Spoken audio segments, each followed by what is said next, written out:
staff, media, and all those who are listening at home, and just make mention of the events that have been happening in the North Island over the last week or so. It is quite devastating for those involved, and a large portion of the North Island has been affected. So we're just thinking of our friends and colleagues and families, if we have them up there who are going through what they're going through. It's not nice, and there'll be a lot of recovery to come out from it. So yeah, we're just thinking of them at this stage. Call for apologies. I know of none because everyone's here. Extraordinary business. I know of none. I'm just going to order the agenda, or change the order of agenda, and advise that item number 9, we'll take that later in the meeting when Simon Withington's here. It's probably approximately 2 o'clock. He's just on his way to the meeting, so we'll just take that one a little bit later when he arrives. Any declarations of interest on the agenda today? None. So we'll move on to item 4, which is the council minutes. And any alterations or additions on page 3? Page 4? Page 5? Or page 6? We'll move in a second that we take the minutes of the 1st of February council meeting be taken as read and confirmed. Councillor Macmillan, Councillor Cameron. Oh. Turn that one off. Yeah, I'll move. Councillor Macmillan, Councillor Cameron, moved and seconded. All in favour, please say aye. Carried. Next item, number 5, the Methven Community Board meeting. And we'll receive those minutes, and there's one matter to be addressed. So we'll someone move in a second that we receive the minutes of the Methven Community Board meeting held on the 30th of January 23. Councillor Lovett, Councillor Macmillan, all in favour please say aye. Carried.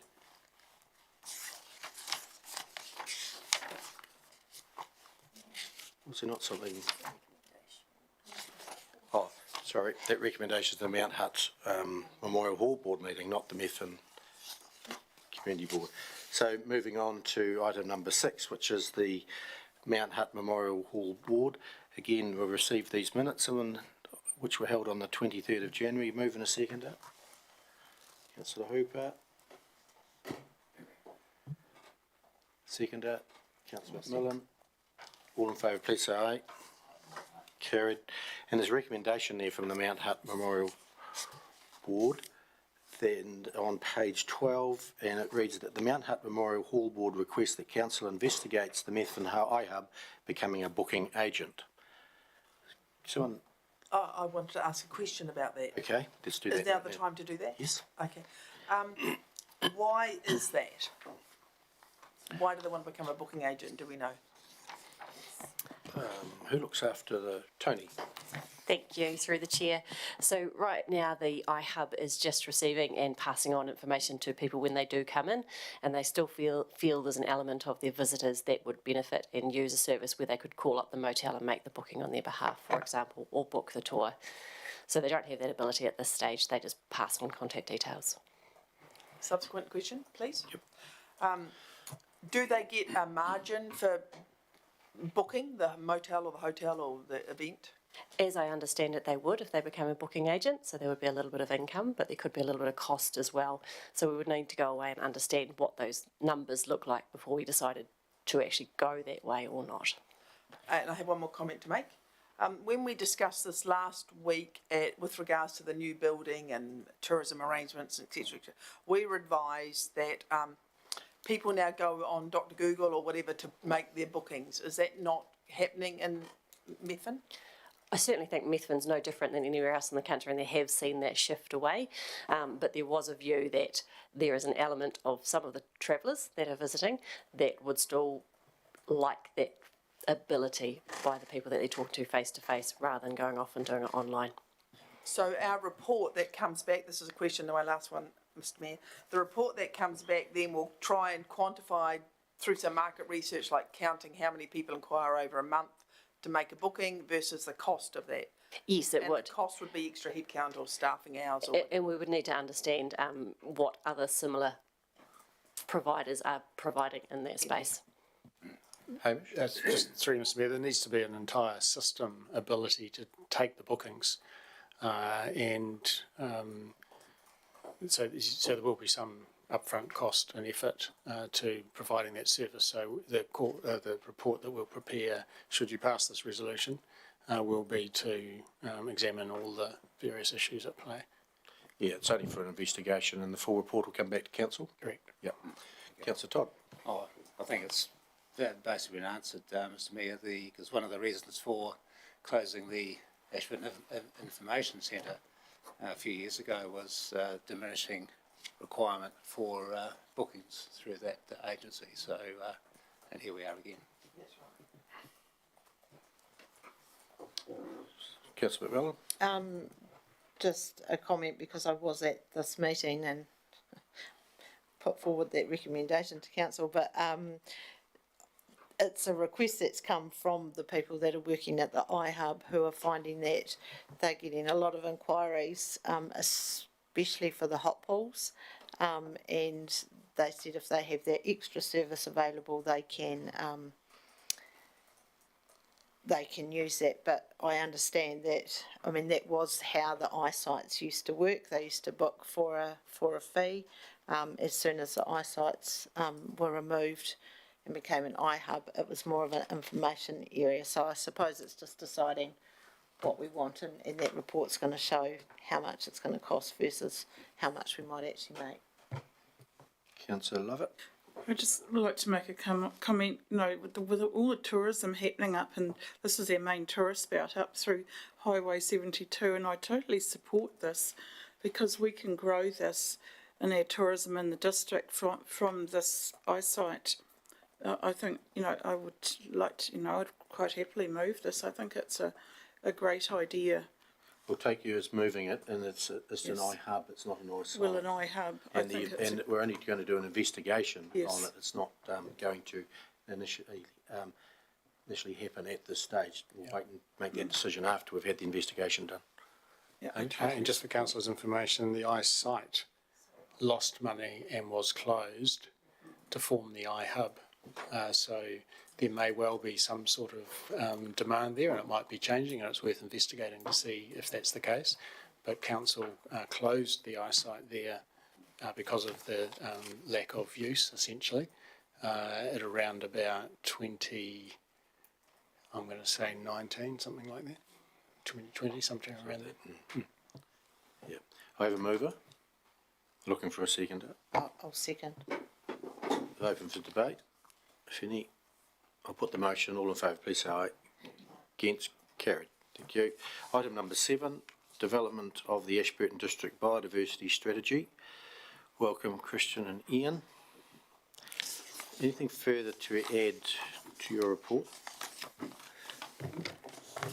Thank you, Mr. Chairman. The Christian's report, I think, is fairly comprehensive. It covers off the issue that we are requesting and gives a good assessment of the two options. So we're happy to take questions on that. Questions first, councillors, on the report. Councillor Lovett. I was just going to ask, we looked at road remnants about 2 years ago, which are endangered, and I don't know, I haven't been back to see if they had been fenced. So putting the strategy in place, will that hold up getting that piece of work done? Because often when you review and do a strategy, it kind of slows the process down, and I was just wondering where that fits in. Through the chair, look, there certainly is still the need and the desire to encapsulate those remnants either in situ where they are, or in a reserve that's going to hold them into the future. So that work will still continue. It's currently flagged under the action plan, the Biodiversity Action Plan, and that document ceased, I think, November last year. So it's currently sitting in abeyance, and the advisory group is still just working with that document in its past form.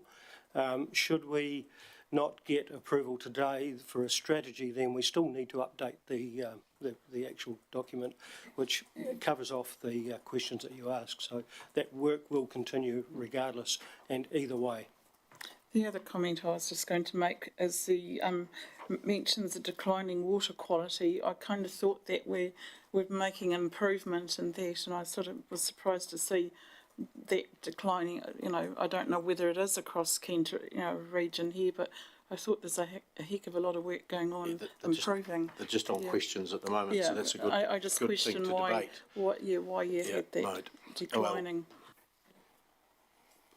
Well, answer if you can or want to. Look, through the chair, that's one of the aspects of development and retention of the natural environment, to try and increase and rectify anything in that space is always welcome. So it goes towards that. Just to that question, Mr Mayor, my recollection, I'm just hurriedly trying to find a specific reference. My recollection is that was a quote from a piece of research. So that's not us claiming anything in particular. It's quoting some scientific research that said that that's true. So it's just simply referring to that matter, but linking it to the scientific evidence that someone else has produced in a research piece. Yep. Thank you. Councillor Todd? Thank you, Mr Mayor. Does ECAN have anything in this area? Like, are we doubling up, or is it, I don't know whether ECAN had an overriding, responsibility in this area or not. We are not actually doubling up, and having a local biodiversity strategy will strengthen our effort in protecting what we have and enhancing what is left on the Canterbury Plain. In as much as there's a Canterbury biodiversity strategy, but most of the provisions are not being reflected in our local policies and plan here. Okay. Yeah. Councillor Ellis? Thank you. In a similar vein, so in this strategy, part of it is not working with existing groups. So, because we had Anne Christian here the other day talking about what their group wants to do, and there was some biodiversity in that. ECAN also, yes, already work in that field, and there's Fonterra give grants to farmers to do planting. So I would have thought, as part of the strategy, maybe working in with some of those to help enhance those areas may have been in there. Yeah, through the chair, that's quite correct, and those groups are involved in part of the process. So, so the current working group will still function, and it still has all of those stakeholders at the table. And this is just a higher level strategic document specific to this district, as opposed to the Canterbury wide one. So it focuses and hones in on the Ashburton District Council's footprint and its land mass. Councillor Wilson? Yeah, thanks for that. I agree that the strategy should remain at a high level, not get down into the doing of the strategy, because that's where the space has changed a lot with the catchment collectives being developed, which are the doers, you could say, of biodiversity implementation rather than the organisers. And this is I understand it's a scientific level sort of group rather than a digging trees in and planting bushes type group. So as long as it remains at that level and we don't get dragged down into the bushes, for a better word. Yeah, through the chair, absolutely. It is a high level strategic document that won't get into the nuts and bolts. So if this recommendation is passed today, how do you propose to fund it? Because you have no funding. Through the chair, that is quite correct, Your Worship. We have some suitably qualified staff with Christian and our planning team under Tony's watch, and we can fund that from in-house current resourcing. Thank you, that's great. Further questions, councillors?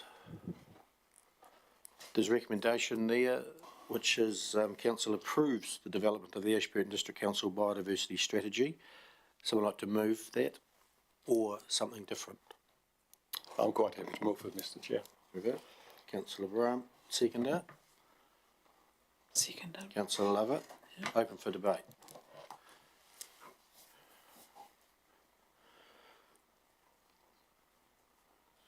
If there being no debate, I'll put the motion. All those in favour, please say aye. Aye. Against? Carried. Thank you. Develop the strategy.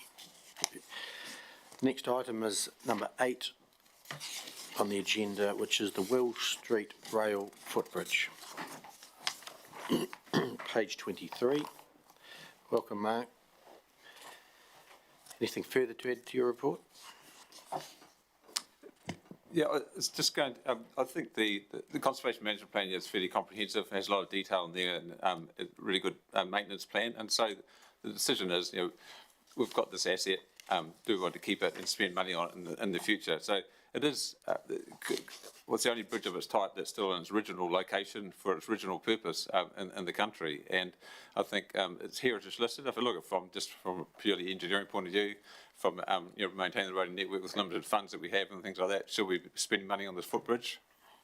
Personally, I think we should, but you'll get equally other people who say we're better spending it somewhere else and just let it deteriorate or whatever. But I think the recommendation is that we do take it on and fund it out of what needs to be increased funding in 24-27 for our structures overall and included in that. So Wakatahi agreed that it is a structure we've got that it's eligible for funding. So they're okay with that, whether they approve all the funding we need or not. So that's the position. So I'll just leave it there. Thanks, Mark. I just have a question. If this bridge was not to be maintained and we removed it, would a walking track be put in either side of it to walk across the tracks to access the other side? That could be a decision the council could make. There's the cost in doing that, obviously, having at-grade crossings on a railway. The existing signalised crossings at Havelock and Walnut Ave are there. One's 209 or 300 metres away, one's about 550 metres away. So it is sort of midway between that and provides a connection. So depends on where the West Street car park project goes ahead as well. So yeah, there's nothing set aside for it. Would that be a council decision or Kiwi Rail decision if we wanted to have a walking access across the tracks? Council would do it. Would need a grant to have the access across it. We pay for the grants now. So. Hamish? Thank you, Mr. Mayor. I just recall a comment from our Kiwi Rail friends that when the Fairfield Freight Hub project is completed, that trains will be travelling through the middle of Ashburton at significantly faster speed than they currently do, because they won't be accessing the container terminal or shunting or any of those things. That'll all be out of town, which means they will tend to travel more speedily through Ashburton, and that may or may not be a factor in how we would design or get approval for a ground level crossing in the future. Thanks for bringing that up. It's a good comment. Probably just comment, it would be the latest design, similar to what's at Walnut Ave with the electronic gates and things like that that have it. And there'll probably be some discussion whether the Tancred and Burnett crossings should be upgraded to that standard at some stage in the future as well. So. Councillor Lovett? Just got a few questions. Have we done a traffic count on the bridge to see how many people use it daily or weekly before we spend substantial money on this bridge? Simple answer, no, we haven't done a head count, but till recently being a regular user, people use it every day. And it is a connection that does get used a lot, so I seldom walked across the bridge when someone else wasn't going the other way all the same ways. But we haven't got actual numbers, but that's something that we could certainly do. Yeah, another question is Kiwi Rail, do they ever inspect the bridge? So the last report was about 2018, and I'm just wondering, do they actually inspect the bridge for its safety and maintenance going over the tracks, and can we do maintenance on the bridge while it's still sitting above the tracks? Actually, it's Ashburton Council's bridge. They graciously gave it to us about 10 years ago, I think. But can we? So just perhaps I can answer in two parts. I can't answer the second part of your question. I don't know the answer to that, but someone else in the room may. But the first question, it's our obligation to check it, maintain it, and make sure it's safe. It's our bridge, so it's not Kiwi Rail that are coming to inspect it and approve it. It's on us. It's our bridge. It's sort of going over the railway tracks. It's definitely going over the railway tracks, but the bridge is owned by the Ashburton District Council. Going back many years when they gifted it to us, it was either come down or council take it over, and it was gifted to council. Yeah, I think we got it for $1 in 2010. I think was it? Yeah. Councillor Brown. Thank you, Mr. Chair. Well, the first question has been answered. The second one I've got is the funding. Point number 13. I'm not really clear. It's a discussion with Wakatahi. are they paying for it, or partly, or how do I have to see that? It'll be included in our structures maintenance and structures component renewal funding that we get approved in the overall subsidised program. So it'll be subsidised at 51%, just like anything else, unless we can get funding from somewhere else. So. Okay, thank you. Councillor Cameron? I'd like to move this motion. We'll get there. Can you keep it there? We'll do questions. Okay. Yep. Hang up. Okay. Councillor Todd? Thank you. You've indicated that TA may be interested in some funding. New Zealand Rail, would they be interested in any funding as well or not? Don't be interested in funding, but I know, I mean, Kiwi Rail's been, they've talked about the Rail Heritage Trust is something that's got this as a listed site, along with the station. And I've contacted them a couple of times about updating the data there because the station's gone, but it still doesn't actually list the bridge separately, but it's mentioned in the same portion of on their site. I sent the conservation management plan away to them and asked for any information, so that they are discussing it. I'd be surprised if they've got any significant funding to actually assist us with it, but if they do have any, I think we'd probably receive it if we're going to retain the bridge and look after it. So, yeah. But not Kiwi Rail specifically, but the Rail Heritage Trust, which I'm not sure where they get funded, but the Rail Heritage Trust have got it there. So. Hamish? Just to conclude that comment of Mark's, when Mark Hazenbuttle from Kiwi Rail was last in this chamber, he referred to the fact that Kiwi Rail were prepared to be of assistance to us in making an application to the Railway Heritage Fund, which he seemed to know an amount about.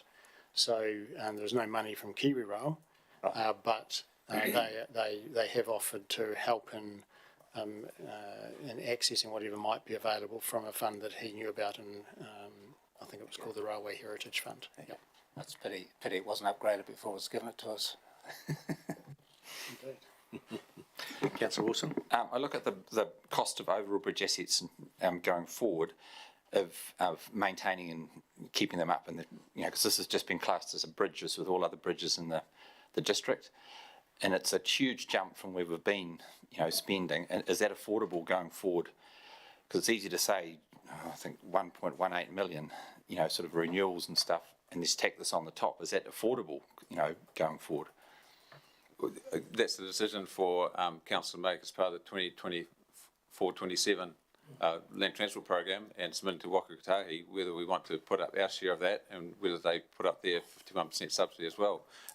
The current amount of $100,000 for our all bridges in our network just isn't enough to do the work we need to do, let alone. And one of the reasons why the work has been very little work done on this footbridge, even though it's been identified for 4 or 5 years, is just the funding that's been available to actually do anything that's significant on it, and with our bridges generally. So we do need to have a jump. I'd say the decision on affordability is something that we'll be discussing later on this year and certainly next year. So yeah. Councillor Parham? No, sorry, I'm quite happy to second it, so I get out. Still got one question coming. Just one question. Was there any thought in adding this to the Better Off funding requests, or was it not eligible? Well, when council resolved which projects to include, this wasn't amongst them. So collectively, that wasn't considered. No. Mover? Councillor Cameron, seconder. Councillor Parham, open for debate. And you're adopting the conservation management plan for this rail footbridge, and fund the maintenance and renewal of the footbridge. Councillor Parham. Thank you, Mr. Chair. Some people restore vintage cars and go all over the world, and they're quite happy to do that. I'm quite happy to have a vintage railway bridge here in this town. Councillor Cameron. I think it's a very significant, I'm speaking to the motion. Yes. I think it's a very significant asset to our town, both for connectivity, which is the new buzzword when we look at the second bridge business case, but also for practical reasons. And if we have to wait for Waka Kotahi or Kiwi Rail to build a pedestrian crossing, we could be waiting for 5, 10, 15, 20 years, especially if the trains are going faster. We have spoken to Waka Kotahi, and I've asked Kiwi Rail myself in here, and they have committed to supporting our applications for funding. And I feel well, I don't know because circumstances change, but we were given a feeling of confidence around that. And I think to let this bridge lapse into disrepair and walk away from it would be disappointing. And we have a lot of college kids using that bridge. It's used very frequently and needs to be maintained. Councillor Hooper? Yeah, I'd like to speak in favour of the motion. I've used it many times over the years, and I think we have some safety obligations that Hamish alluded to. Also, connecting our wonderful domain with the CBD, I think that's something important we need to keep. Councillor Ellis? Thank you. I'm also in favour of the motion. We have very few historic buildings, let alone structures left in our district. So I think we should do what we can to preserve this one. And it is a multi-purpose use. So yes, I'm in favour.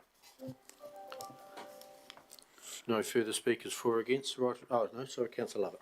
Yeah, I'd like to see it preserved as well, and I'm just wondering, you know, is it a footpath, a major footpath from one area? It might be a bit of a bridge, but could we use some of that better off funding now that you've mentioned that to put in there, even on the foot, even on the approaches of it? The opportunity. So the Better Off funding, Council's made its application, had it granted by the DIA, and there is no reference to this project in that application or approval. What is in that application and approval, however, is $900,000 for extra footpaths.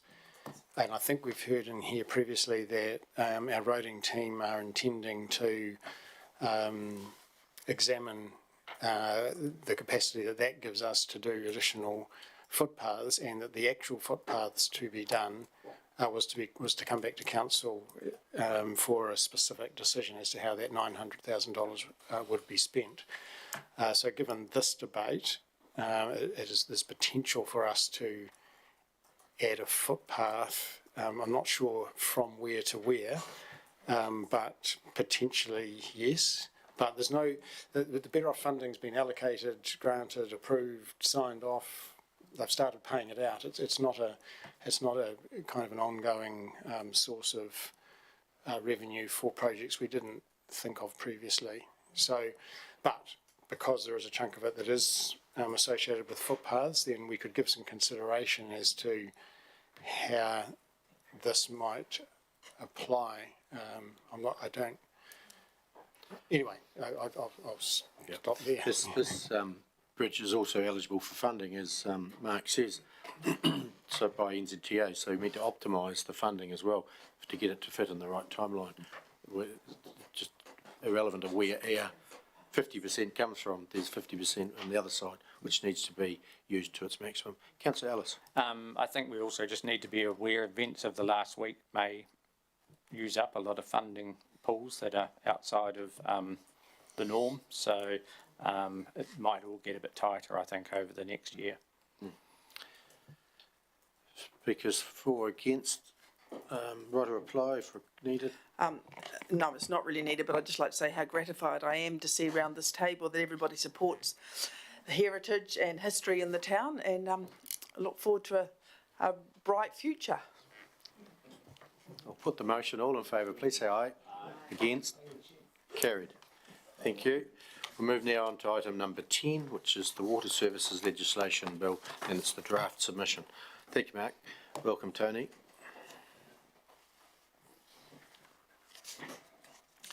Anything further to add, Tony, to your report? Thank you through the chair. No, but just to pick up that there's a yellow highlighted dollar figure, and that's not there yet. I'm just waiting on working with finance on getting that figure, and I'll pop that in, which is we're going to use the 5-year average of the ACL dividend. It depends what year you use too. Yeah, that's why we thought we'd average it rather than go and use a specific year. Yeah. If council's agreeable. Further questions? Any questions? If not, there's a recommendation there. Councillor Cameron. I'd like to move the recommendation if there's no questions. Councillor Brown, second. Open for Tony. Councillor Todd. Thank you, Mr. Mayor. Just make a comment. My understanding is that there's also a clause in this bill that basically says that if the water entity in your region fails, the debt falls back to the ratepayers of the region and not the government. So basically the government are taking our assets, but if, at no charge basically, or 10%, but if that water entity fails at some stage in the future, the debt will fall back onto our region or our councils. Is that correct? Through you, Mr Mayor, I'm not aware that that's the case. The comment was made by the ex-mayor of Westland, Bill Smith, what's his name? Yeah, Brian. Yeah, and he's been quite vocal. Yes, I'm not specifically aware that that is in this bill. Yeah. We could do some more detailed reading of it too. It's also been talked about on News Talk ZB. Yes, indeed. However, in terms of the bill, I'm not sure it is in there. I think there could be a mixing of issues associated with private suppliers who decide to stay private, and if they fail to meet standards, where the liability for that failure sits. But I'm not aware that the failure of the entity then comes back to a council. Carolyn, hold on. Sorry. Well, there's been like some things have been sneaked in, only been discovered lately, that's all.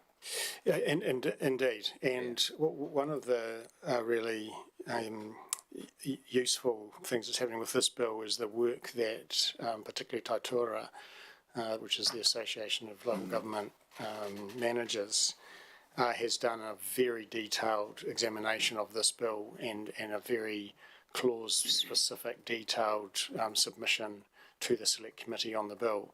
And we looked at that and thought, well, there's no real point in us just simply replicating, pages of specific clause-by-clause comments. We would be better off to note in our submission the submission of Taitura and indeed Local Government New Zealand, and that we support those submissions. So we're hoping in that way to lend our own voice to some of those concerns, because there's all sorts of things in the bill that they have alluded to, which this council no doubt has a view on, and I imagine shares those views.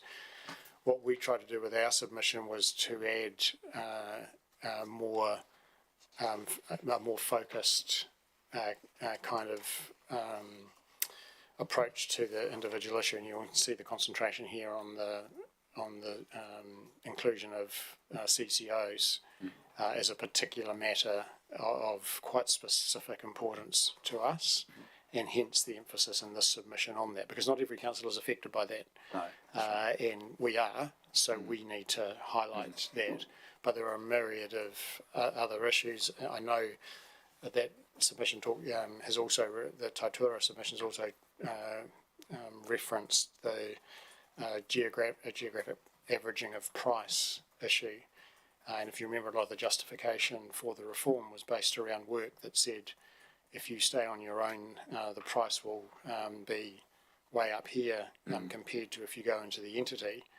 And yet it appears the entity, at least for a good period of time, has got no obligations to average the price. And so the justification isn't sort of flowing through to the legislation in the manner that most people might have expected. So there's those sorts of issues which are quite complex and important, but they're important for every single consumer in New Zealand, and they're referenced in other submissions. Our one was trying to be a little more focused on Ashburton. Or could you find out whether Councillor Todd's question is on the what he was talking about is in the bill for the public transition unit, and if it was, you could report back, and if we wanted to submit on that, then we're going to present this submission in person to the Select Committee, so we could add it in then, if it is any truth in what you're hearing. We will have a look at that carefully, although I've heard no reference to it in our official kind of circles and information we've read. We expect in our oral submission to the Select Committee to potentially propose a legal solution to the CCO issue as well. But so we're still getting that developed so that we might be able to say, well, you thought you were trying to catch, or perhaps you're aiming at water care, maybe even city care and Wellington Water, but you've actually caught all of the likes of ACL and the specifics of our arrangement. And perhaps if you needed to catch some of that and didn't need to catch this, you could rephrase the legislation to look like X. But we're getting that drafted, don't have it ready in time for this actual submission, but intend to present that to the select committee. So there could be a range of issues that are in addition to this or expand on it when we have our opportunity to present. Councillor Wilson? Yeah, I fully support the submission, and I implore that all ratepayers, if they have a chance, to have a read of it, because it does put into reality some of the costs that we will be facing, and they're quite real. They're not just, we've all seen the spin on the TV, which sort of tells us that our water's going to be better, it's not going to cost anymore. But some of these actually real costs, which if people want to manage their rate increases going forward, they need to recognise some of these are real problems that we will face. Thank you. I've got a move and a second. Moved Councillor Cameron, seconded Councillor Brown. Councillor Cameron, do you want to write a reply? No, thank you. I think the submission's wonderful. Yep. Put the motion. All in favour, please say aye. Against, carried. Thank you.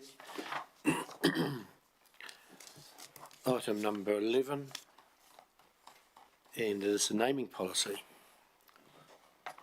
Welcome, Femke. Anything further to add to your report? No, thank you, Mr. Mayor. Nothing further to add. I'm happy to answer any questions. Okay, questions, councillors?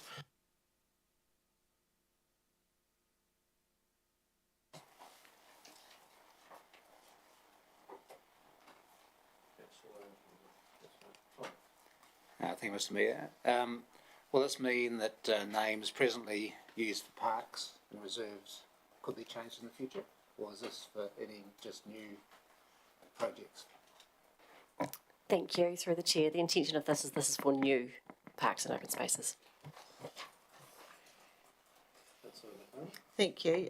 Just on the policy statement, on page 57, and you've added Methven Community Board in to make decisions on if the asset's located in Methven. Is that that's obviously something new, and I'm guessing that will go to a community board meeting, which will then come to council.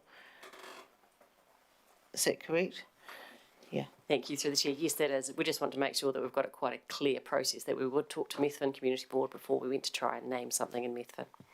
Thank you. I think they had requested that, so they'll appreciate that. Councillor Lovett?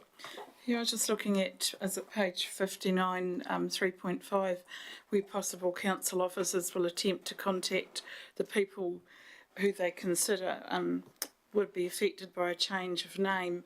I'm wondering whether that could be done in the paper, a notice in the paper as well, because looking in the future, when I know a lot of families go around the districts looking for where there used to be family farming and stuff, and if we allow these names to be changed, that's history kind of lost. And yes, people feel strongly about their names being named after families, and I'd hate to see it become the norm where you can, because a whole new generation are on a road, they can sort of change names.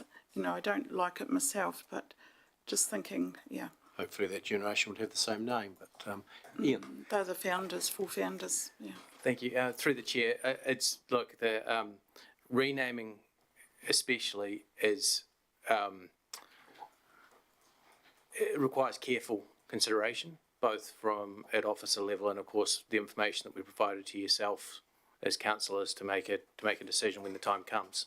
So certainly, one of the things we're really mindful of is when somebody comes in to request a name change, that we do as much research as we can to work out whether that name change is warranted and reasonable, and that also will include any methods of communication. Primarily, it will probably be through direct communication from the residents, but also if there is some uncertainty, then it definitely is a possibility that we will advertise in the paper and other sources. One of the changes that's been put into this policy now allows for us to more appropriately recover costs. So whereas previously a lot of that cost would fall on the ratepayer to do that investigation, now the potential is for that to be almost like a user pays process. So I think that's an improvement in this process.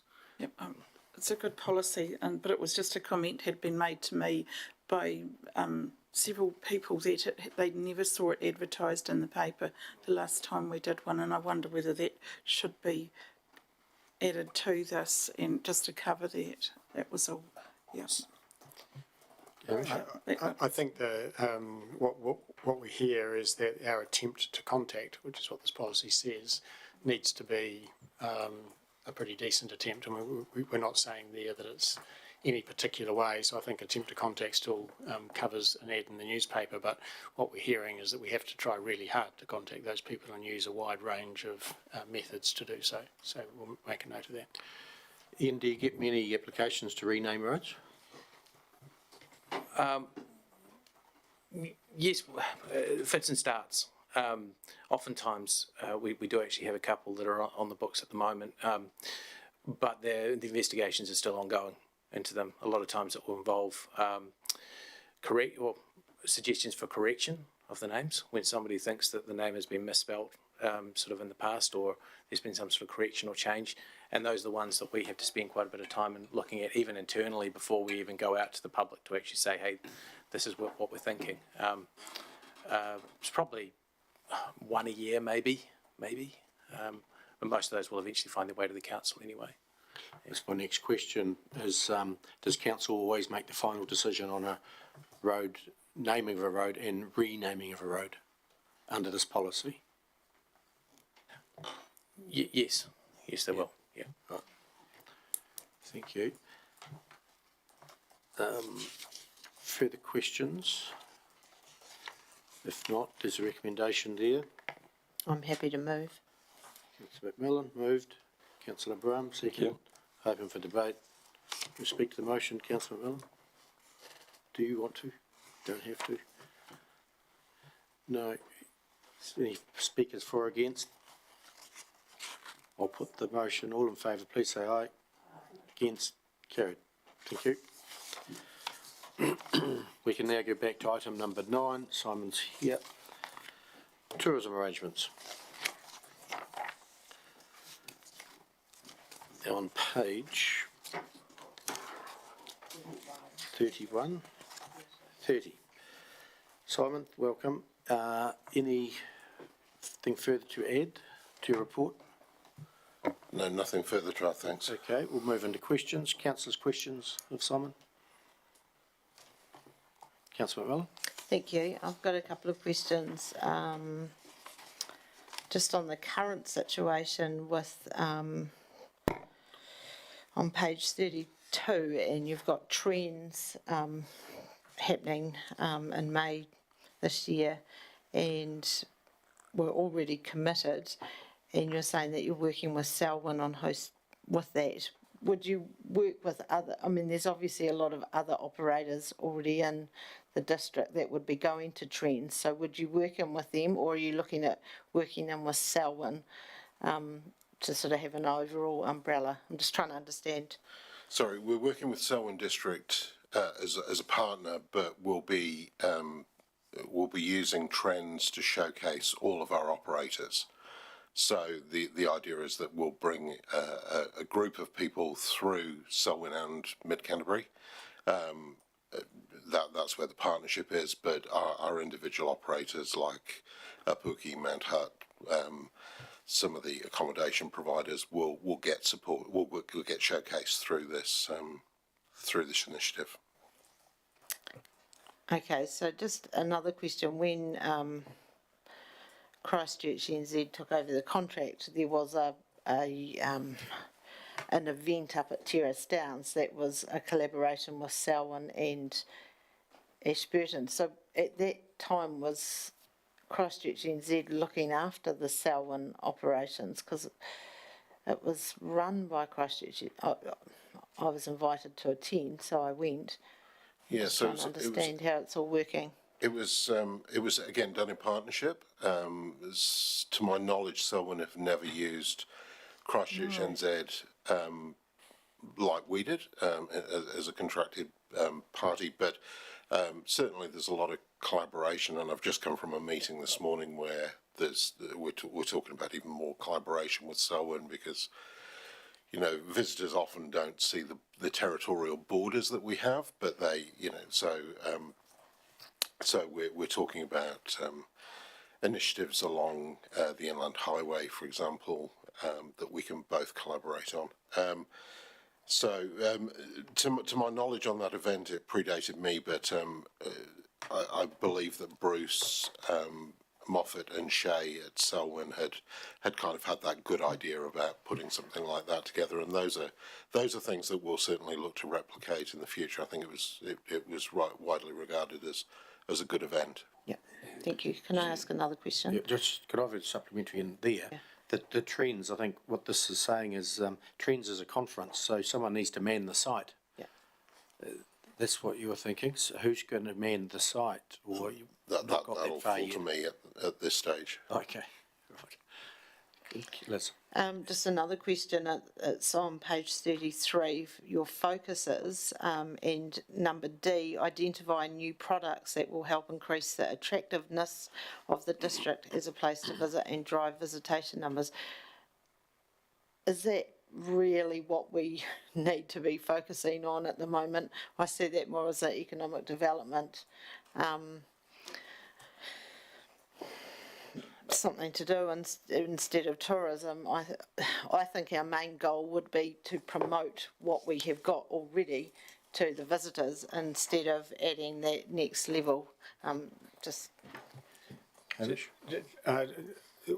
of the issues that we know, we've talked about around this table previously, is that economic development and visitor promotion are two fingers on the same glove. And we've through our economic development capacity at the moment, we've got an event person, for example, who's funded on the basis that she will earn events that will attract revenue to offset the costs of having her energy with us. And it's a very slim margin between saying that's economic development and the well-being of our people in the community, and trying to attract people such that they might spend some money and improve the well-being of our community via either that spend or visiting the second and third time or whatever. So I think the way I'm reading this comment is that new events or expansion of events is as much a part of economic development and visitor promotion, regardless of the structure or the way in which we conduct that activity. Yeah, well, I mean, I often think about, warbirds over Wanaka. Someone had an idea one day, and if Mr. Wallace, when he first flew a plane, he wouldn't have probably thought that, 100,000 people were going to come every second year to Wanaka. So, things can become products from having ideas. Councillor Hooper. Thank you.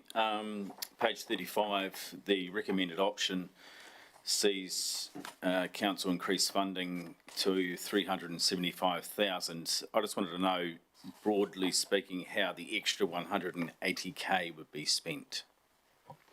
Yeah, so the feedback from Christchurch NZ has been that budget is constrained at the current level of 195, and they've really had to taper back the amount spent on marketing and promotion, capability building's been relatively non-existent, and there's no provision at all anywhere for new concepts or feasibility development for new projects that might come in, so be that new events or the next Tapuki, which has been a game changer. So I guess what we're looking for is an enhanced level of funding to enable us to better attract people from the domestic market. So Christchurch in particular has been an area that's been pretty untapped. Then widening that out to the South Island market whilst maintaining a focus on some of that international visitation as well. Thanks. Councillor Brown. Thank you, Mr. Chair. I'm basically in the same page. Do you need that money now straight away? Because we're into the budget already.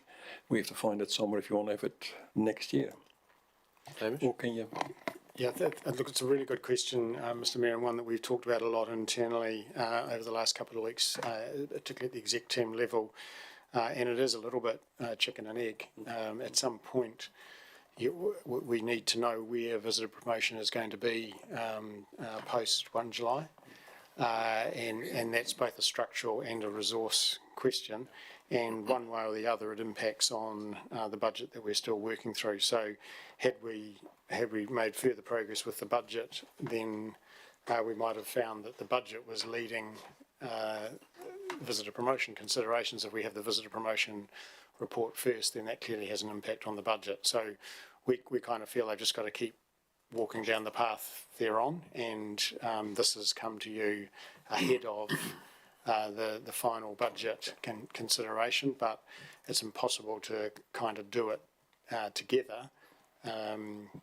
So one will have to follow the implications of the other. Yep. Thank you for that. Councillor Cameron. Thank you. And through the chair, the priorities for visitor promotion in the 23-24 year and beyond are as follows. When I look at those priorities, they look remarkably similar to earlier priorities. Are you suggesting that these priorities were not addressed in the earlier objectives of earlier plans that I've seen? They've all said undertake a research project, strong connections will be maintained, work with existing local businesses to build capability, etc., which are curtailed by resource, essentially. Sorry, Mr. Mayor, the issue, if you go back half a step, the reason for this report is Christchurch New Zealand has terminated the contract. That's correct.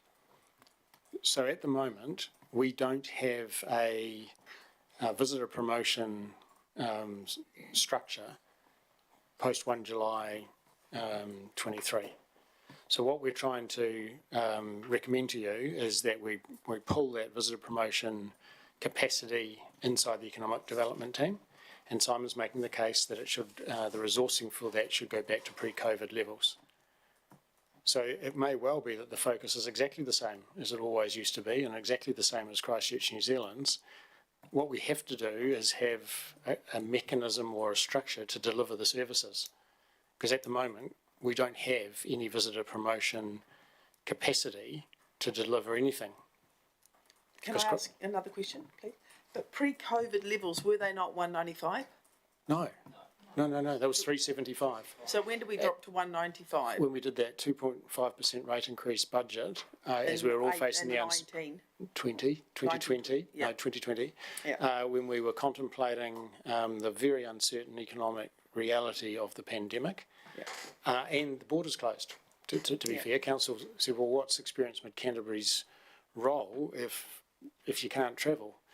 And so Council foresaw a world where there would be some, particularly domestic travel in the foreseeable future and international travel at some point.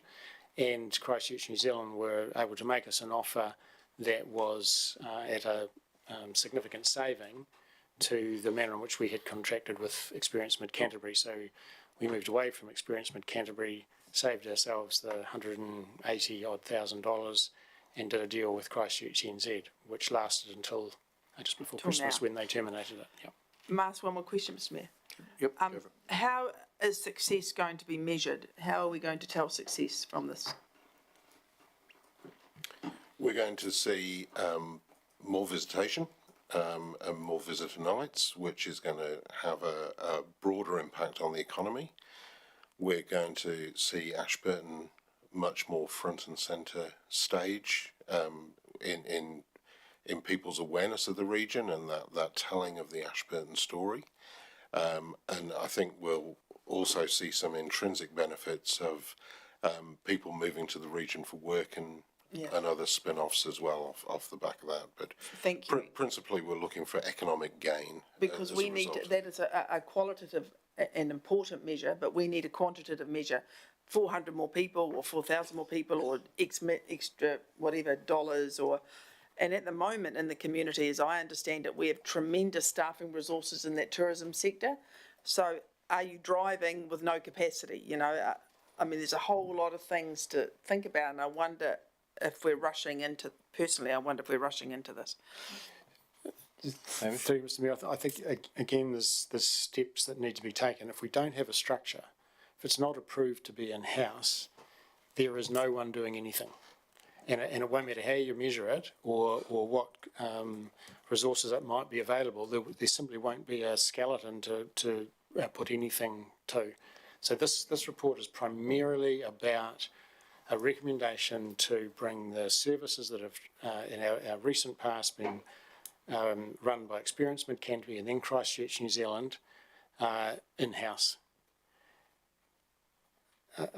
Because that structure needs to know what sort of resources it has available, it's also recommending a level of financial resource. But first and foremost, we need to know whether we're bringing this in-house in order to have a structure. If that is approved, and whatever the resource level is that Council ultimately approves, then Council and the community, and particularly the visitor economy, has every right to expect to be able to judge its success by measures that make sense. But firstly, we need to have something in order to do something. Councillor Wilson?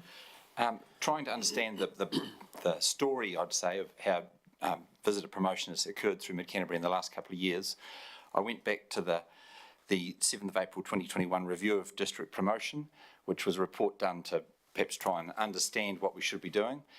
And out of interest in it, one of the potential outcomes was bring tourism promotion back in-house and employ staff to do the role. And there was direct accountability to the community was a good thing. Directly able to manage delivery risks was good. But on the negative side, the one that jumps out at me was that negative stakeholder feedback to this option. That's the people at the tourist operators had a very negative outlook to this, and now we're talking about putting that in place.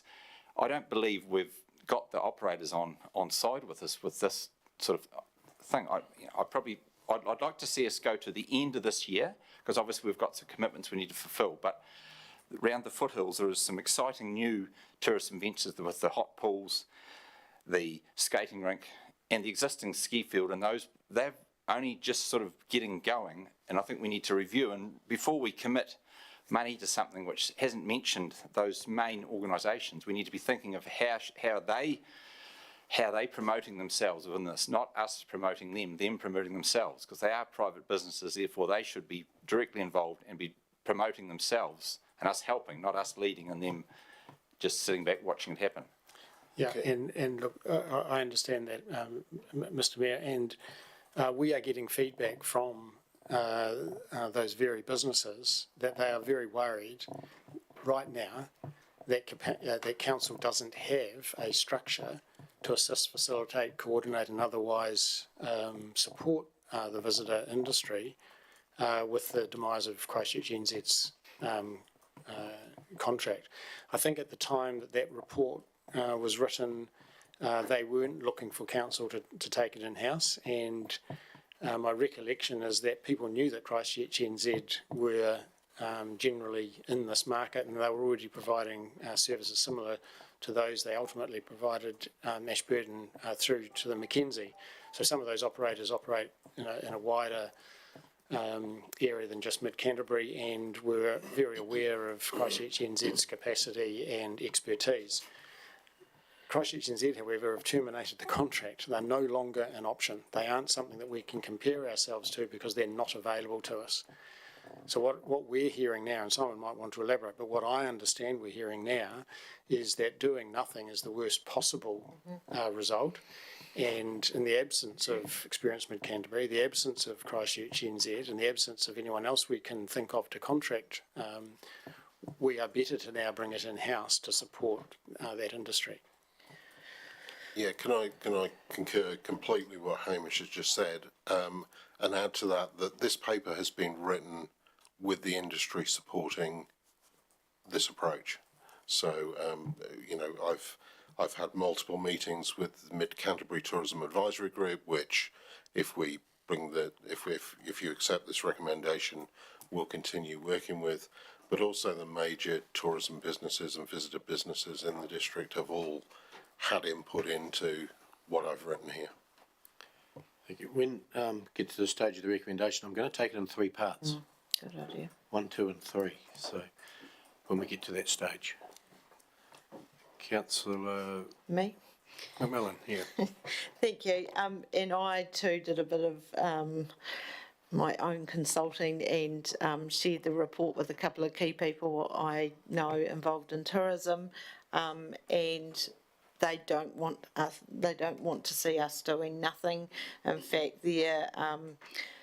they thought option 3 the recommended option is going to be the best option, obviously, but then as a fallback option 2, they don't want anything to do with option 1, and option 4 was how much work how much would we get out of a contract worth 195,000. We need probably to keep it in-house, but my question is,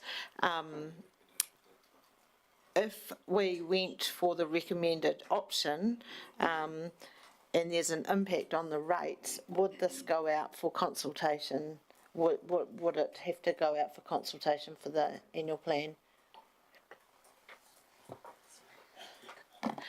Thank you, through the chair. So in and of itself, no, it wouldn't, because the quantum isn't significant. But if we are having a conversation with the community on other matters in the annual plan, then it could be one that we could discuss. I mean, it would be on the table then. Yeah. So thank you. So there's very clear feedback from what I'm getting, that this is a necessity, and to do nothing would be. How's it funded, tourism, Tony? Is it your department?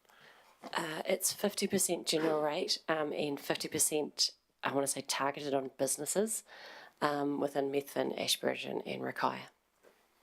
Thank you. Councillor. You kind of asked my question, but the other one is, will Mount Hutt be part of this, or do they do their own marketing? Does anyone know, will they become part of this, or are they separate? Well, they're a big part of the tourism offer in Mid-Canterbury, so they're part of anything we do in this regard, but they will also be spending whatever they need to spend on their own marketing. They don't do nothing and rely on they don't the council. do nothing, but are we going to expect them to come in on this as well? Just not sure what come in on means. Or they're just going to sit on the side? What does come in on mean, though? Well, come in on the joint venture if we do a whole new, bring it in-house, or were they kind of still going to work with Christchurch NZ? Well, they will, as a private business. They'll work with everybody and anyone who helps promote their business. So I imagine they will continue to do their own direct marketing. They'll probably work with New Zealand Tourism. They'll probably work with Christchurch NZ. They'll work with us. They'll work with everybody that they think will add value to their business. Yeah, because I sort of think this, I don't like the 375,000. I think that's far too much. I want to see kind of a structure and a plan and how we're going to spend it. And I'd like to get all the stakeholders around the table and have a workshop and see, going forward, how this is all going to work. And I think Methven is a key player in all this, because that's the route where the tourists go. But I think we have to get a lot of basics right first ourselves. When I look at all the camper vans going through Mid-Canterbury, we've got no car parks or anything for them, so we've got to get our basics right as well first here. Thanks, Lynette. When we get to the recommendation, I've got an alternative number 2. Thank you. Yeah. And that would be that council refers an increase in funding from 195 to 375 to the budget. For budget, and we'll consider that in the when we're doing the budget. So we don't have to make that decision today if we refer it to the budget. So there could be a new number 2 if you wish, and number 3 could stay, number 1 could stay. But Councillor Hooper, questions? Thank you. I'm wondering if we couldn't save some money. Councillor Ellis has mentioned this before, with the Methven being the jewel in our crown, and absolutely it is, and as important as the Ashburton story is, why don't we tell that in Methven, but get the national people going to the Methven area? That should be our focus, I think, the jewel in the crown, and then advertise Ashburton in Methven for when the accommodation's full or they've got a day off skiing, come to Ashburton, bike the tracks, have a look around town. Yeah, I'm just wondering if we can't sharpen the point a wee bit. Part of the development of it. Hamish? Mr. Mayor, I think what we're trying to do here is establish a structure. What it does, how it might consider an idea like the last one is for then the structure in conjunction with council and the businesses involved to then develop that work program or that approach. So this is not trying to dictate the work of the agency, but what we need is some capacity to do the right thing, which may well be a different approach. And I think the suggestion the Mayor read out to defer any increase in spending from the current levels of the 195 to the budget meeting might be quite a good way to dovetail, this timing issue that we've got around an approval for one item like this, while still not yet having finalised the budget. This way we would get the structure in place. We know we're bringing it in-house. We know there's a base level of support for having that structure, and then the difference has got to win the bid alongside every other expenditure item at the budget consideration. It sort of goes to the point I think Councillor Brahm raised before. Yeah, so just a question for Simon or yourself, Hamish. So if it is bought in-house, then we can have the discussion. That'll give us a structure. Then we can have a discussion whether we fully staff up in-house and do the visitor promotion work, or we could use contractors to do it as well. This recommendation is that we bring it in-house. So the intention would be to use either the 195 or presumably the 375 to have some capacity in-house and have some means to do stuff. So we wouldn't be then looking to contract. We wouldn't then be looking to find another Christchurch NZ and not have capacity in-house. This is recommending bringing it in-house. But you partially in-house, but some of the work that could be done could be contracted out to individual contractors to do individual pieces of work. Oh, indeed. Yeah, absolutely. Which would be part of in-house. Yes. Right. Yes. That's good. Thank you. Lane. Thank you, Mr. Mayor. I can see the tourism and economical part being together. If you look what after COVID happened, there's more and more people getting in this district. B&Bs are getting full, camping grounds are going, the pubs are getting, going as well. I don't have any questions. If there's no more questions, I'm quite happy to move this through. We've still got questions coming. That's okay. To develop a structure, in reference to a comment made earlier, we need to ensure the stability of the funds. Phil, beg your pardon, Councillor Hooper, if it's going to be a Methven-focused or Methven-centric fund, why is a targeted rate on the Ashburton and Rakaia CBD going to support that? I think that is untenable, and it has to be a general district-wide focus, if at all. I would wonder about how we are going to pay for it, and it's going to be, as I understand from the report, 50% general rate, 50% targeted rate. And I think all of us agree that Mount Hutt and the hot pools and all that, and hopefully the Staveley ice rink are going to be wonderful attractions to the district. I wonder where that money is going to be spent. We're currently spending 195, well, we were prior to the contract termination. Presumably that most of that went to staffing and cars and sort of OPEX. We're now spending an extra 180,000. What is that actually going to be spent on? Attending conferences and stuff like that, or tell me what that 180k is going to be spent on. I think that's a more detailed work that we need to do with the sector, and principally the Mid-Canterbury Tourism Advisory Group, to advise us on what robust KPIs look like in this space. And I mean, but it seems that we, back to the points before, that we need to get some sense of are we going down this path or not before we have that detailed conversation. Principally the extension in budget is going to give us a bigger reach and more capacity to promote our district and to promote the operators in the district.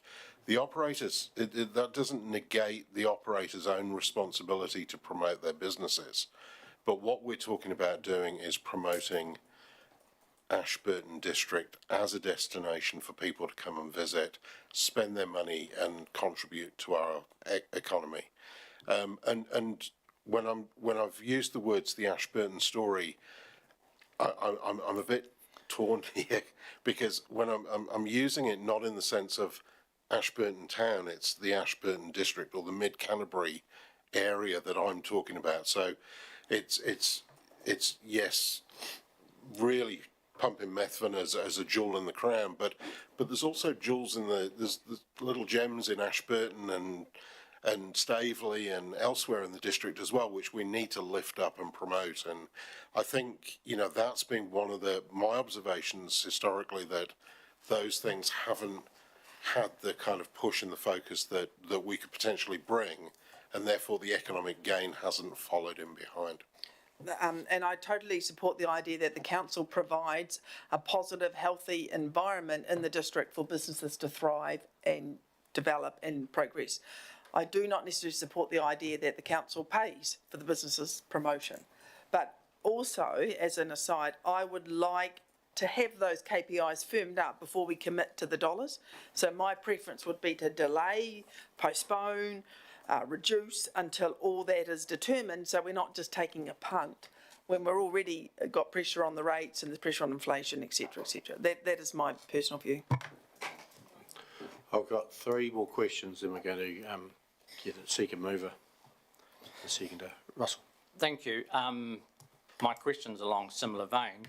Bill Smith walking down the street out there today, what advantage is he going to get if we increase our funding? Because you're asking him to help fund 50% of this. What advantage is there going to be Bill Smith, who works for the local freezing works, walking down the street today? What advantage is he going to get from this? So within everything we do, there are direct impacts, there are indirect impacts, and there are tertiary impacts to any spend that we make. So direct impacts are obviously going to be borne by the tourism operators themselves. They're going to derive some sort of value by more visitation, more people coming. The indirect impacts are that there's a broader amount. There's broader places where people will spend their money. They'll spend it in retail. They'll spend it in hospitality, and in other areas of the economy.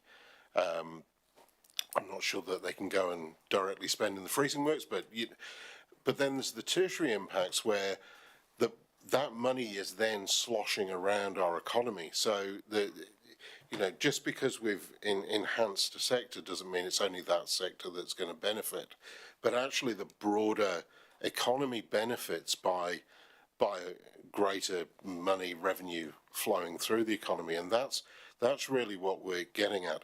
The other advantage for your guy walking down the street is something like a Pookie would never have happened if it was just based on the revenue flow of the local ratepayer. But we all get to experience the benefit of a Pookie because of the visitor spend that's basically underpinning that venture. And I think, what we need to be minded for is that we grow that capacity, but we also grow those options. So what's the next Pookie? I mean, a Pookie took 12 years to come to fruition. We don't just click our fingers and magic up the next Pookie. It's going to take work. It's going to take conversations with developers, investors, and really that's part and parcel of what I'm proposing that we do here as well. So we all do benefit, but it isn't always completely obvious what that benefit is. Councillor Todd. Oh, thank you, Mr. Mayor. I'll speak to the motion actually. We haven't got a motion yet, but if you question, we wait for then Councillor Brown. If there's no question, I'm quite happy to move. I'll take the motion. Good question. Good. Yep. Oh. Question. Lane, you'll have to hang up. Just to clarify, the 195 is already in the in the budget this year. So all we are looking at with, yeah, so that's good. So councillor Brown moving the original motion, I'm guessing, or the amended No, motion? we're going to take number take one. your- I'm going yep. to Oh, take number as- one, Yeah, and I want to move in a seconder for that. I'll second one. that if councillor Brown. Councillor Brown moving. Number one. Yes, I will do number one, that council agrees to establish an investor promotion function within council in the economical development team. And councillor McMillan seconded. Over for debate. You're speaking to the motion, councillor Brown? Like I said before, those two are really well connected. I had a phone call this morning from one person overseas coming here with $20,000 in his pocket to see this country. Councillor Wilson? I speak against the motion because I think it's too open-ended and doesn't have going forward, we've had some great ideas about where promotion can go, and this just it puts it down a rabbit hole where we don't have a clear vision of where we're going. I agree with the current budget going to the end, but some real hard work being done on where it goes in the future, because I read some of the promotional activities perhaps put forward, and they're not clear and concise. We'll do some research on visitors to the district. That will have been done by the private operators. All that's been done because they wouldn't do anything unless they knew it. So I'm against that motion because of that reason. Councillor Todd? Thank you, Mr Mayor. Are we debating the 375,000? We're debating number one. Number one. For or against? Okay, I'm in favour. Right. Councillor McMillan? Thank you. I'm in favour of this, and just hearing from the different operators and people involved in tourism, we can't lose this whole function, and we will lose it if we don't bring it into within council. Speaking, Councillor Ellis said about Bill Smith's advantages, and I have to agree. If we didn't have a Mount Hutt ski field, half the people skiing up at Mount Hutt on a weekday are agricultural workers, farmers, local families, etc., etc. They would not have that opportunity if we didn't have those sorts of places. Okay, Councillor Cameron. Yeah. Councillor McMillan speaking. So for Councillor Cameron? I just have a question. Well, they wouldn't, if we didn't have a Mount Hutt ski field, of course they wouldn't be skiing up there. I just missed the point. If there was no mountain and no ski field, then no one's going to ski there. They might be skiing on Lake Hood. Thank you for your comment. No further speakers for or against the motion. The right to reply, Councillor Brown? Not needed. Oh. Like I said before, it is connected. You might not always see it, but you see it blossoming in the district. I'm going to put the motion. All in favour, please say aye. Against? I'll just have a show of hands for. 1, 2, 3, 4, 5, 6. You're four. No, four. The motion's passed. Do you want to record it against? Who recorded against? Councillor Wilson recorded against. The motion's passed. Recommendation number 2 is by new recommendation, which is that council refers an increase in funding from the 195k to 375k to the budget for consideration. And I'm quite happy to move that. Happy to move that, Councillor Brown? Yep. Second, Councillor Lovett? Yeah. Open for debate.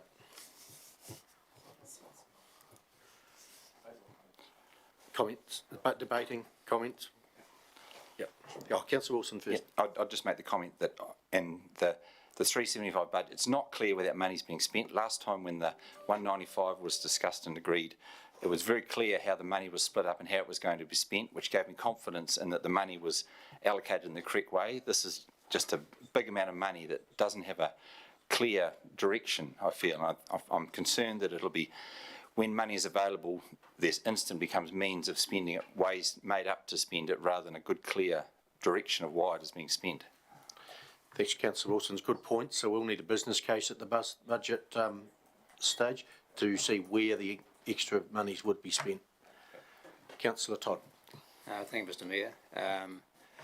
I'm definitely in favour of the promoting the amount of $375,000. It's worth noting back in 2017 that when we were debating information centres and things, the Oamaru area had budgeted $800,000 to promote their district, so it's quite significant.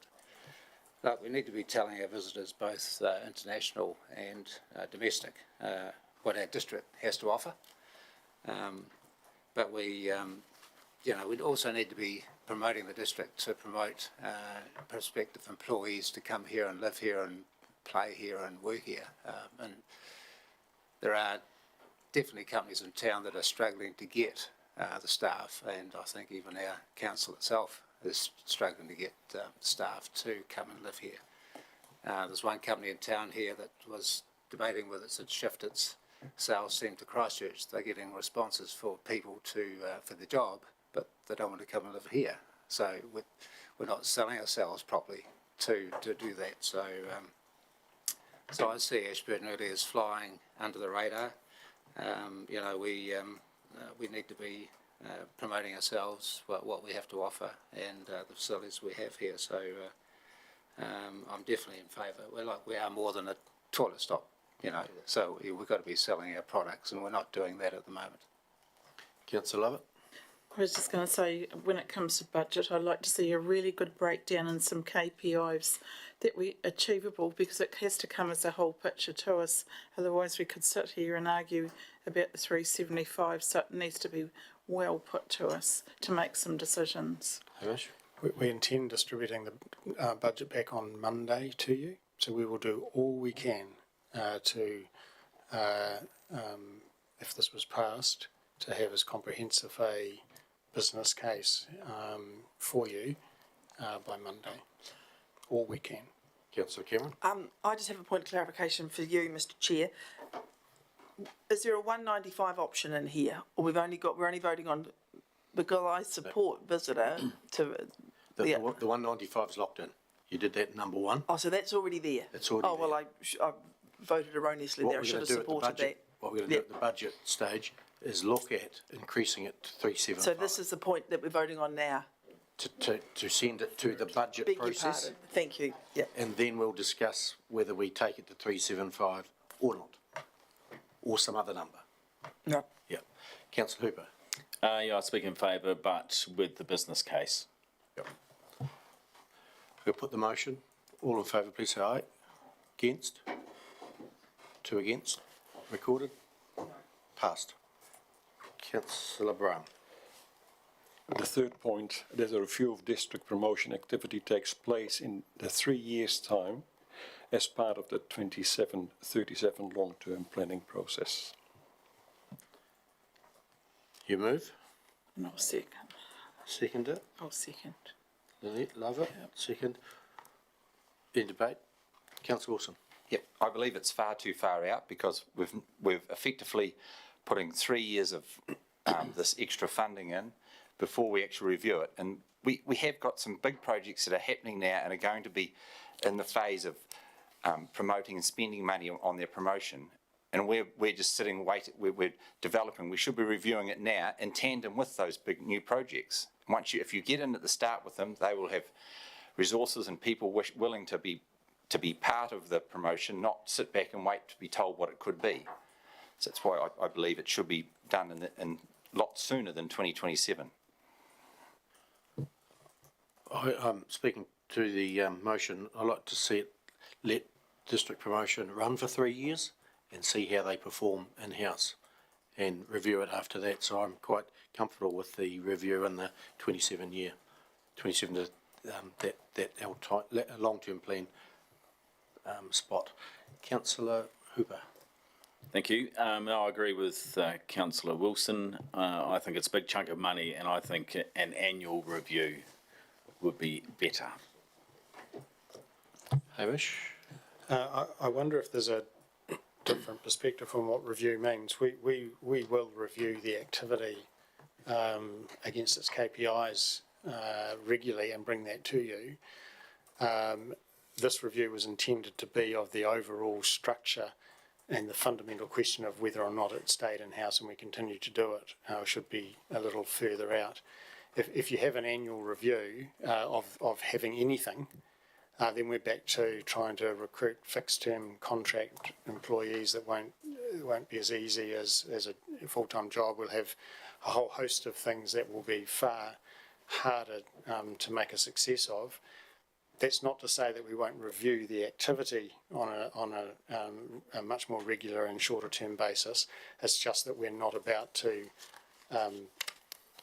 throw the whole thing out. So I don't know if that helps or whether, in fact, it doesn't make any difference to how people are seeing the term review. Councillor Todd? Thank you, Mr. Mayor. I think, this has to be a medium to long-term project. You can't go on a yearly stop-go basis. Like, if you're going to plan ahead, then you've got to plan for the future. So that's why I'm in favour. Councillor Lovett? I was just looking at this, the promotion activities, and and we have to give any specialised staff in this field, job security as well. You can't be just reviewing it at the whim. To get decent qualified staff, you have to give them a decent time of employment. Councillor Hubert? Why? I don't know if you can question the councillor. Oh. Didn't answer that. Councillor, I can probably help Councillor Hooper. I believe that we are about to go down the track of employing people, and that's the time that you do the review, not once you've employed them, because once you've set up infrastructure and employed people, you're halfway there, and it's very hard to backtrack. Now's the one time that we can actually review and do something about it before we start down that path. Hamish? Sorry, Mr. Mayor. There will be review of performance. There will be review against the KPIs. That person who is involved in this will have their employment reviewed constantly. And if that performance is inadequate, then appropriate steps will be taken. But that would not be that the in-house model is wrong. It's just that we have some performance issues to deal with. So that's what I mean, trying to get at what review means to people. We don't just set something up and then take a laissez-faire approach and hope that it all works out and have a review in 3 years' time. There'll be plenty of reviewing and examination and monitoring and reporting and discussion. But it will be, if things aren't going as well as we'd like, that we'll be focused on improving them within the structure of having visitor promotion internally. This review is about the structure. In 3 years' time, there will always be review of individual performance and how people work here. Councillor Hooper, last speaker, then we'll write a reply. Yeah, thank you, and thanks for that, Hamish. It makes me feel a bit better. I was worried about employing somebody and, making them feel nice and comfortable for 3 years rather than employing them because they're going to do an outstanding job. Write a reply if required. Yes, I think I should. I trust in the capability of those two people around here. I've been working with them for the last 6 years, and all I can see is good things. Yes, sometimes it doesn't go right, but I've got great trust in the councillors and in the people around us. Also, the last couple of years have been awful for a lot of people. Some people were fine, but most people didn't know where they're going, left, right, or centre. So let's get into it and hit it straight away. And I'm pretty sure that we can handle that. Thank you. Thank you. Right, a reply taken. I'm going to put the motion. All in favour, please say aye. Against? What against? Carried. Thank you. Thank you, Simon. Next item, number 12, mid-year performance report. Yep, page 61. Emily, welcome. Welcome back. And Tony. Anything further to add, or just want to go through the report? Thanks through the chair, nothing further to add.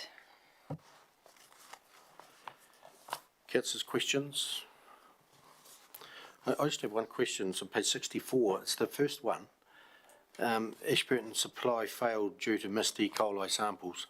Why were the samples missed being collected and tested, or did we not pass the E. coli standard? Through the chair, I believe that was, we didn't get the sample in on time.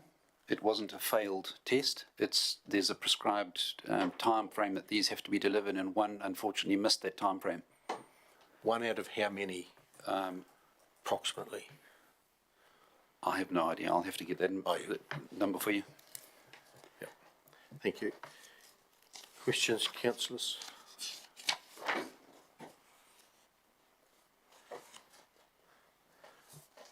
Councillor Cameron? Am I allowed to move on to another page? Yep, yep. I'm moving on to page 69, please, which is transportation. The footpath network is well maintained, asterisk. Where is the asterisk, please? I can read the explanation for that. Thanks through the chair. So the asterisks actually just mean that all of those are government mandated performance measures. So what does that mean? No one falls over, or there's no routes through it, or what does that mean? It's washed every month, or? Have to pass that back to Neil. Sorry, I was trying to look at the No, previous you're question. right, Neil. The question was, how do you measure the footpath network being well maintained? As a background, I get a few comments on the footpath network. Yes, so that would be our audits undertaken through our staff and recorded on the RAM database. So they do a condition assessment, and that gets assessed and entered into the. So that's cracks and roots coming up, and that's right. And that's correct. on your own footpaths, not those adjacent to state highways and things. No, that's our own network. Yep. Thank you. And so every crack is one demerit, or how does? They have a whole assessment of the performance of it. Yep. Councillor Lovett? I'm just going to page 72. Oh, we might have questions. I think Councillor Wilson will have one on page 69. Oh, has he? I'll come back. I'm actually looking at on page 69, the majority of residents are satisfied with council's transportation services. Unsealed roads, 46 with a target of 60. We're actually aiming, we're at 48, so we're actually quite a long way behind the ball. And council residents are satisfied with council sealed roads. They're appalling numbers at 24 and 26 as opposed to trying to get to 45. I understand that is a state of the budget we have and the circumstances, but we need to be looking to increase that because that is one of our core services, and everybody in this room, I think, mentioned it in the election campaign. And that and it can be done, because if we look at the volume of metal placed on roads, 55,000 cubes put on in 2021-22. So doing the work can be done if you have the money. It's not sometimes we hear that, we can't get it done because of contractors. If you've got the money, you can get it done. So we need to be proactively trying to find money to fix our roads. We'll do that through the budget process. I just have a question on page 68 before we move on to Councillor Lovett's. It's on the stock water, and it might be a hearty annual I have, is the level of service we provide efficient and sustainable stock water services, how we will measure progress, compliance with the resource consent. I've said it before, the two just do not match. Yes, the opportunity will come up later this year to change that if you wish, through the LTP. We said that. I hope it changes this time. Councillor Lovett, we'll go to you now. I'm just going back to What the page? property 72. The property in Bryant Street, there's a big section over there. Will we sort of get a workshop or something on all that land, or future of that? Because I know we did one years ago on that over there. Just not entirely sure what you're talking about on Bryant sorry, Street. the Quigley, the contracting yard and all that vacant land over there. In Bryant Street. Right, I've got you. Yeah. Yep. The answer is yes. The answer is yes. When? Tartan.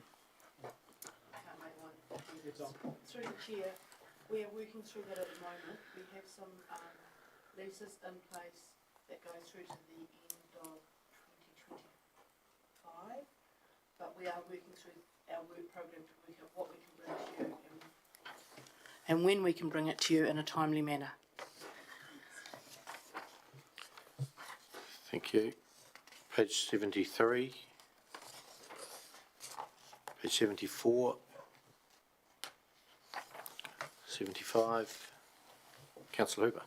Oh, sorry, thank you. I just back to 74. The council response, parks and open spaces failures and requests, complaints are responded to within 10 working days. I just wondered why there was a 13% drop from last year, the 87% to 74 this year.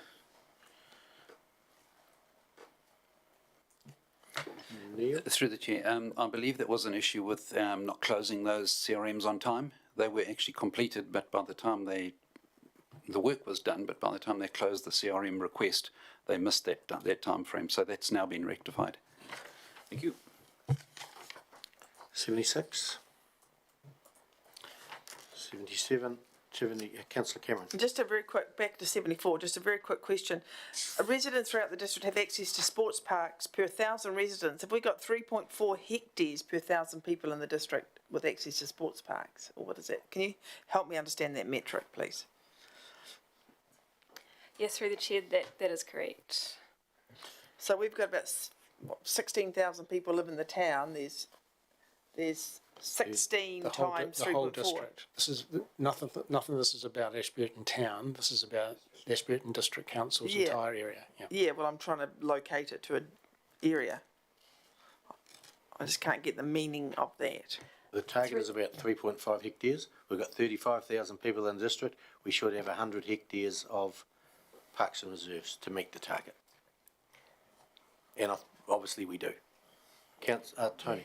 Thank you, through the chair. So this is quite a standard assessment that comes out of, I want to say Yardstick, which is a New Zealand-based parks and recreation. It's a way of assessing and standardising across the country. So that threshold of that 3.5 hectares, that's driven out of that Yardstick assessment.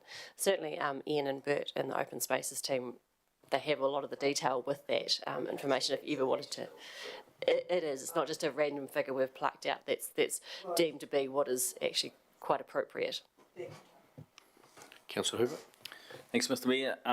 Page 76, the building consents processed within 20 working days, 43.1%, 143 out of 332. Is that what's going on there? Is that just staffing issues?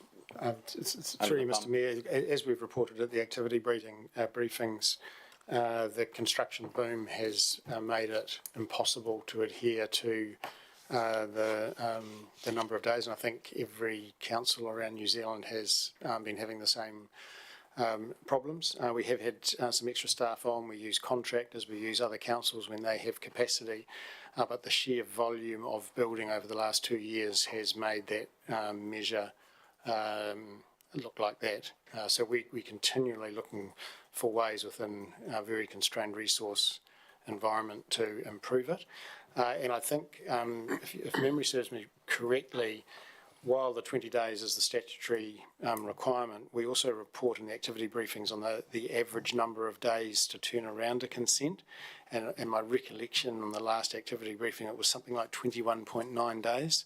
So while 43% is, we need to do much better, and I know the whole team is motivated to do that, it doesn't mean that the other 57% is taking months. We're turning them around as quickly as we can, but we've got work to do to continue to comply with the 20 days. Not quite as bad as it looks on paper then? Well, it's not. I'm trying to paint a contextual picture. We would like to do better, of course. And how's the response from the sectors? Are they okay, patient with it? No, they would like consents to be 5 days. Yeah. Yeah. And we would like to meet their reasonable demands, and we all work together to get there. Councillor Lovett. Just following on from that, a complicated build or whatever it is, and a simple build, they've both got the same time frame. Correct. That's pretty tough, isn't it? When you look, if it's like the college rebuild against a house. But that's our obligation. I did hear just yesterday that there is some slowing down in building activity across the wider Canterbury area, and it's been felt significantly just north of Christchurch, and we have been able to contract out a number of our consent applications to another council just north of Christchurch, because their applications have, I heard, slowed to quite significantly less levels not seen since 2008, which was the GFC. So we do everything we can to utilise the resources and the capability that exists in the wider market to do the best thing by the applicants. Activity up north may pick up in the next wee while. This is just north of Christchurch. North Christchurch, yeah. Thank you, Councillor Brown. Almost shares a boundary with Thank you for Christchurch. that. Just for my information, what is a building with compliance schedules audited each year? What type of buildings are they? Which line and page are you on? On page, the same we were before, page 76. 76. Buildings with compliance schedules are audited each year. What are they? We can report back to you. We've just got, unfortunately, the group manager no idea. Not here today. Well, one of the things to watch, and this is one that you can guarantee, well, he said hopefully, that annual performance measures don't actually necessarily all get performed in a linear fashion. So sometimes, partway through the year, you would expect to be the same partway through doing particular amounts of work, but sometimes work is lumpy and we don't get to the whole work until the whole year is up. So I'm hoping that whatever we do with those schedules is a piece of work that we might do at a particular time of the year rather than in a regular amount. But as to the detail of exactly what they are, we'll need to get back to you. We'll make a note of that. Sarah? Yeah, through you, Mr. Mayor. The building warrant of fitnesses, so it's public use buildings. So our building team goes to places like the event centre and other buildings. So there's a portion each year that we commit to auditing. There's clearly a larger number than that within the district, but we systematically go through and do an audit to ensure that there is compliance with the regulations. Page 79. Page 80. Councillor Wilson? Lane, you hang up. I'm referring to page 78 with respect to the majority of residents are satisfied with standard of civil defence services. I was one of those residents in the past. With the snows in the past and the floods, we did a good job, but it appears up north some of the satellite linkage and the communications. Are we taking on board some of those major problems and proactively looking to improve that areas? Yeah, I can. There's always lessons to be learnt from these really significant events, and I can say we've been getting regular updates of the information sharing coming through our own civil defence people, both in Canterbury at a group level and at a council level through Jim. And I know there will be many lessons from an event of the scale that we're just witnessing that will flow through to our own capability. So yes, point well made. But we are getting, we're seeing a lot of that information already, and I think Tony is our recovery manager. She's on a national recovery manager discussion this Friday, and there'll only be one topic that people are talking about, and lessons that are already being noted and learnt for the future.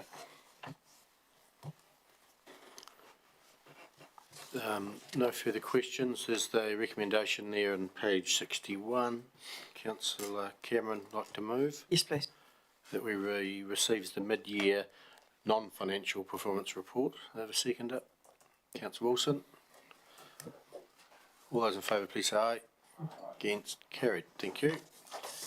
Thank you. Item number 13, the Bancorp Treasury Report. Welcome, Leanne. Anything further to add? Go to Nothing further through the chair. questions. Just have a question. What stage do you start to look at who makes the decision on fixing longer term rates very soon on our borrowings? Through the chair, we work with Bancorp at all times when we're due to make any new debt. We do everything in our power to work within that policy framework where we've stated in this report we're compliant.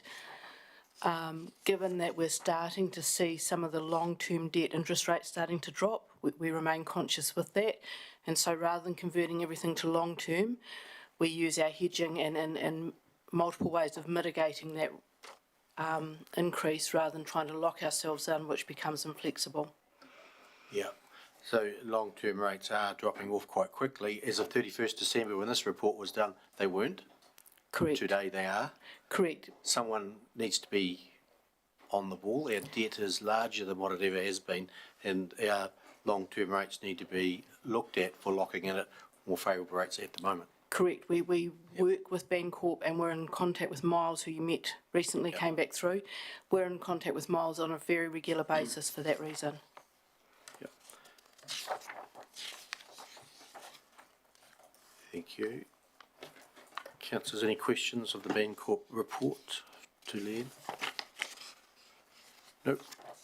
Someone like to move that Council receives the Bancorp Treasury Report for December 2022 quarter. Councillor Todd, Councillor Hooper. Put the motion. All in favour, please say aye. Carried. Thank you. Thanks, Leanne. Next item is the 14, the Deputy Mayor's Report.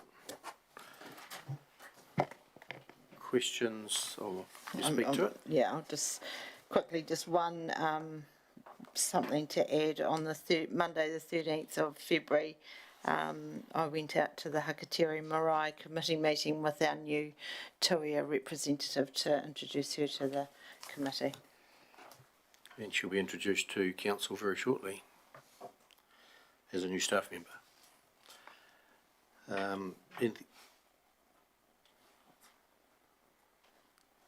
Anything further to add?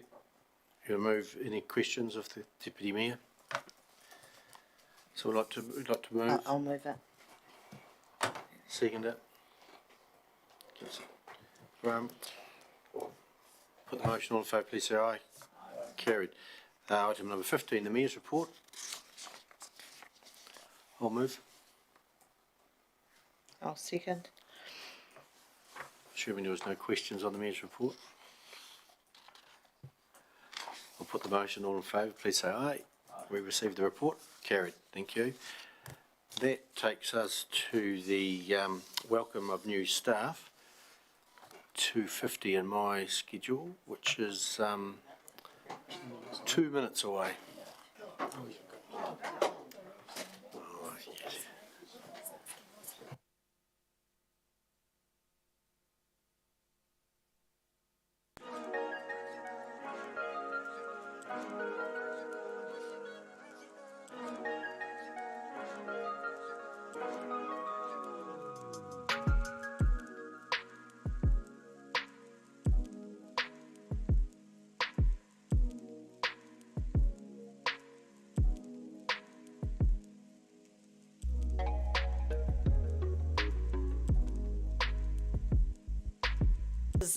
People that we've recruited over the last 2 months. So we've got a bit of a backlog to get through, which is why the numbers are so high today.